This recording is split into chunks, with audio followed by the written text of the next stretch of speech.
Ça, vous savez ce que c'est, hein, l'éventail. Bien sûr qu'avec cette année, 3 mois à 35 degrés, ça devient l'élément clé. Et c'est excellent que ça revienne. C'est pas que Lagerfeld qui nous l'a fait penser, c'est beaucoup de gens. L'éventail, en fait, c'est en Chine il y a 2000, 2200, 2500 ans.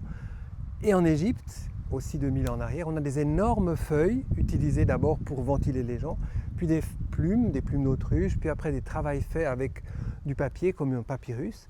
Il faudra attendre le 15e, 16e siècle.